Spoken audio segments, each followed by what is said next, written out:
सभी साथियों को महेश मुकदम का क्रांतिकारी अभिनंदन। जय श्री कृष्णा।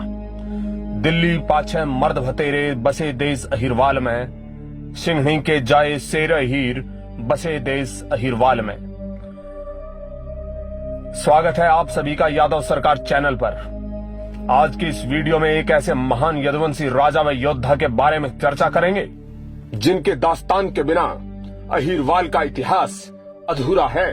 हम बात कर रहे हैं जयपुर व मराठा फौज को हराने वाले राजा राव मित्रसेन जी की। अहीर शिरोमणि राजा मित्रसेन एक महापराक्रमी, महाशूरवीर, महान योद्धा, आत्म स्वाभिमानी, शरणागत, न्यायप्रिय, गोरक्षक, अहीर राज्य को स्वतंत्र राज्य बनाने वाले और रेवाड़ी राज्य की आन बान और शान के प्रतीक। स्वामी सुधानंद योगी जी ने अपनी पुस्तक यादव इतिहास में उनके बारे में ठीक ही लिखा है। मित्रसेन गोरा, लंबा, सुडौल और गठीले बदन का, लंबी लंबी भुजाओं वाला सजीला जवान था। रेवाड़ी राज्य के शत्रु रेवाड़ी राज्य की ओर देखने की हिम्मत भी नहीं करते थे, लेकिन वे मित्रों के प्रति भी उदार थे एवं विरोधियों और शत्रुओं के लिए क्षम काल का संदेश। इनकी भयानकता के कारण यह सरकट राजा के नाम से भी प्रसिद्ध है। ये अपनी पैनी बर्छी और चंचल घोड़े को लेकर रण में जिधर भी निकले थे शत्रुओं के पैर उखड़ते ही दिखते थे। विजय तो जैसे इनकी दासी ही बन गई थी। अपने जीवन काल के हर युद्ध में यह कभी भी और किसी से भी नहीं हारे। यह सरदार रेवाड़ी राज्य और अहिरवाल में अपने समय के बेजोड़ सेनानी थे। राव मानसिंह ने अपनी पुस्तक आभीर कुलदीपिका में मित्रसेन की वीरता की प्रशंसा करते हुए लिखा है, फतह ने ऐसा कि जिधर भी बढ़ा जीत के डंके बजाकर ही वापस लौटा। राजा मित्रसेन अपने पिता राजा तुलसीराम की गोकलगढ़ के राज दरबार में हत्या के पश्चात रेवाड़ी रियासत की राजगद्दी पर बैठे। अपनी छोटी सी सेना होते हुए भी अपने पराक्रम के बल पर जयपुर की विशाल सेना को हराकर नारनौल और कानूड़ महेंद्रगढ़ को जीतकर रेवाड़ी राज्य में मिलाया। डॉक्टर केसी यादव अपनी पुस्तक अहिरवाल इतिहास एवं संस्कृति में लिखते हैं, इस विजय से आस पड़ोस के सब शत्रुओं ने उसकी वीरता का लोहा माना और अहीर राज्य की तरफ आंख उठाने का भी किसी को साहस नहीं हुआ। आइए अब प्रकाश डालते हैं कैसे राजा मित्रसेन ने एक विशाल अहीर राज्य की स्थापना की।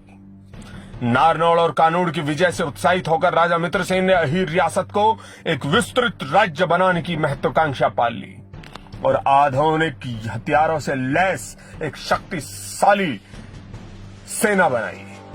उसकी बढ़ती हुई शक्ति को देखकर नवाब फर्रुखनगर और नवाब झज्जर ने, जो इलाके राजा भवानी सिंह के राज्यकाल में रेवाड़ी रियासत से छीन लिए थे, बिना लड़े ही राजा मित्रसेन को वापस लौटा दिए। इस तरह का पराक्रम था। इस तरह राजा मित्रसेन एक विशाल राज्य के मालिक बन गए, जिसका एक सिरा हिसार को छूता था तो दूसरा करनाल को, दक्षिण में अलवर को, सारा मेवात का क्षेत्र इस राज्य का अंग था।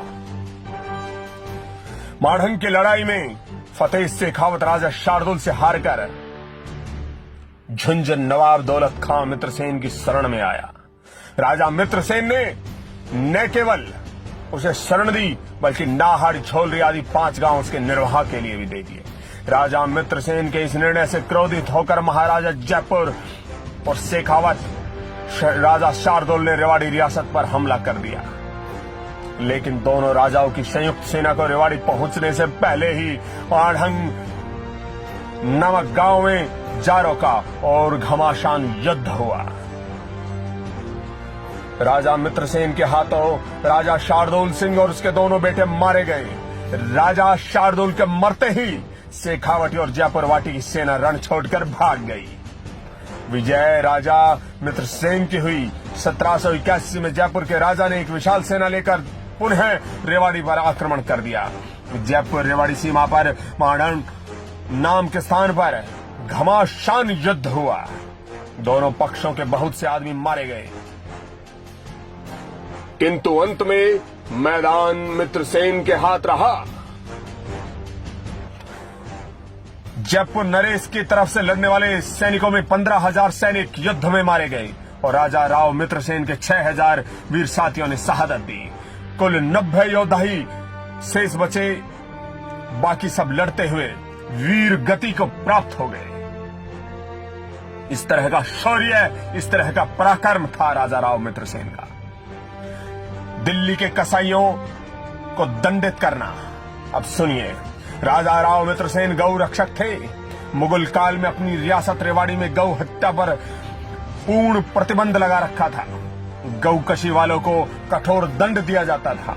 एक बार दिल्ली के कसाई लोग राजा मित्रसेन के राज्य में जबरदस्ती गाय को पकड़कर दिल्ली ले गए। राजा मित्रसेन ने दिल्ली के कसाईयों के मोहल्ले में जाकर उनको दंडित किया। इस तरह गौ कसी करने वालों से बदला लिया ताकि फिर कोई गौ कसी करने की हिम्मत न कर सके। उनको जमींदोख कर दिया जाएगा, ये संदेश संपूर्ण क्षेत्र में फैल गया। मित्रसेन जी ने गिर्द आबरो शहर दिल्ली में जो की बादशाह की जानिब मुकर्रर हुई मोहल्ला ठौर कसाईयान दहली को सहजन व बच्चों का कत्ल कर डाला। यह हाल जब बादशाह ने सुना तो हुक्म दिया कि मित्रसेन को गिरफ्तार करो। वासमास इस खबर के मित्रसेन जो दिल्ली से कूच करके रेवाड़ी में आए, मगर फौज बादशाही रेवाड़ी पर चढ़ाई। सरदार मित्रसेन ने मुकाबला करके फौजशाही को मुकाम खतरन से मार भगाया। बादशाह शाह आलम का रेवाड़ी रियासत की राजधानी गोकुलगढ़ पर हमला और बुरी तरह से हारना। जब यह खबर दिल्ली के तख्त पर बैठे बादशाह शाह आलम को मिली तो वह फौरन एक विशाल सेना लेकर मित्रसेन के इस दुस्साहस का जवाब देने के लिए रेवाड़ी रियासत की राजधानी गोकुलगढ़ की ओर बढ़ा। राजधानी पर हमला करने से पहले ही राजा मित्रसेन ने मुगल बादशाह को गोकुलगढ़ से 1 कोस की दूरी पर स्थित खतरन नामक स्थान पर रोका। दोनों सेनाओं की भीषण टक्कर हुई। राजा मित्रसेन की युद्ध रचना इस प्रकार थी। रेवाड़ी रियासत की सेना ने मुगलों को 3 ओर से घेर लिया और मित्रसेन बादशाह के सुरक्षा घेरे को बड़ी आसानी से काटने में सफल हो गया और बादशाह के नजदीक पहुंचकर उस पर जोरदार प्रहार किया। बादशाह उसके वार को रोक नहीं सकता था, लेकिन अचानक बेगम सुमरो ने बीच में आकर राजा मित्रसेन का वार रोक लिया। राजा मित्रसेन ने बेगम सुमरो को एक स्त्री होने के नाते उस पर दूसरा प्रहार नहीं किया और मुगल बादशाह को अपनी जान बचाकर भागने का मौका मिल गया। जो अपनी औरतें आगे कर देते थे रण में, वो क्या लड़ेंगे। मुगल सेना यह दृश्य देखकर आश्चर्यचकित रह गई और रण छोड़कर भागने में अपनी भलाई समझी। मुगल सम्राट शाह आलम द्वितीय के बेगम ने सन 1789 में गोकुलगढ़ रेवाड़ी के युद्ध में जान बचाई थी। अतः बादशाह बेगम को अपनी सबसे प्रिय पुत्री मानता था। दिल्ली जीतने का सपना और मराठों का किला गोकुलगढ़ पर 2 बार आक्रमण। मुगल बादशाह शाह आलम की खतरन नामक स्थान हार से राजा मित्रसेन का उत्साह बढ़ गया था और उसने मुगल सेना की कमजोरी भी भांप ली थी, इसलिए दिल्ली जीतने की तैयारी आरंभ कर दी। लेकिन इस खबर से बोलने का एक सरदार गंगा बिशन बहुत डर गया। वह दक्षिण में मराठों के पास पहुंचकर उनको उकसाने का काम किया। इस पर मराठों ने किला गोकुलगढ़ पर चढ़ाई कर 1 बार नहीं 2 बार की। यह दोनों लड़ाइयां लिशाना गांव की सीमा में स्थित दंड नामक स्थान पर हुई। सभी इतिहासकार लिखते हैं कि सुयोग्य और पराक्रमी मित्रसेन के नेतृत्व में अहीर सेना ने दोनों बार ही मराठों को हरा दिया। मराठों का तीसरा आक्रमण और राजा मित्रसेन को धोखे से मारा जाना, यह भी समझिए, यह वह समय था जब मराठे बहुत शक्तिशाली हो गए थे, लेकिन एक ही राजा से 2 बार हारने से उनकी प्रतिष्ठा मिट्टी में मिल गई थी। जब उनकी हार की खबर मराठा सुप्रीमो महाजी सिंधिया को मिली तो वह क्रोध से आग बबूला हो गया। उसने अपने सबसे अनुभवी और पराक्रमी सेनापति को आदेश दिया कि एक भारी सेना ले जाकर अहीर राज्य को फतेह करो और उसकी राजधानी गोकुलगढ़ किले पर मराठा झंडा फहराओ। भारी तोपखानों के साथ एक बहुत विशाल मराठा सेना ने गोकलगढ़ के किलों को चारों ओर से घेर लिया। मराठा सेना पहुंचने से पहले ही राजा मित्रसेन ने किले के दोनों दरवाजे बंद करा दिए थे और बुर्जों डंडों पर सैनिक तैनात कर दिए, जो दिन रात किले की रक्षा के लिए चौकस रहते थे। जब मराठों की सेना के तोप के गोले बुर्जों डंडों से टकराकर फुस हो गए तो किले के दरवाजे को तोड़ने के लिए हाथियों को लगाया गया, लेकिन दोनों दरवाजों की मजबूती थी कि मराठों के हाथी दरवाजे पर लगी एक कील भी नहीं तोड़ सके।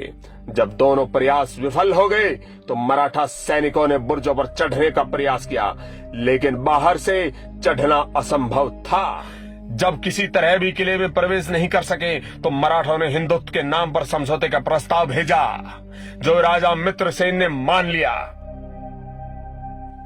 नंबर 1, गोकलगढ़ के किले पर रेवाड़ी रियासत का झंडा फहरता रहेगा। नंबर 2, रेवाड़ी रियासत के अहिर राज्य का गोकुल नामक सिक्का चलता रहेगा। ऐसे थे राजा राव मित्रसेन। मराठा सेनापति ने मराठा सुप्रीमो महाजी शिंदे की ओर आश्वासन दिया कि आप राजा बने रहेंगे, केवल देश हित में आपको मराठा की अधीनता माननी पड़ेगी। लेकिन मराठों ने धोखे से राजा मित्रसेन की हत्या कर दी। तो ये था रेवाड़ी के एक महान राजा व योद्धा का इतिहास, जिन्हें कोई हरा नहीं पाया था। मिलते हैं अगले वीडियो में किसी अन्य इतिहास के साथ। तब तक बने रहिए चैनल पर। धन्यवाद व जय श्री कृष्ण।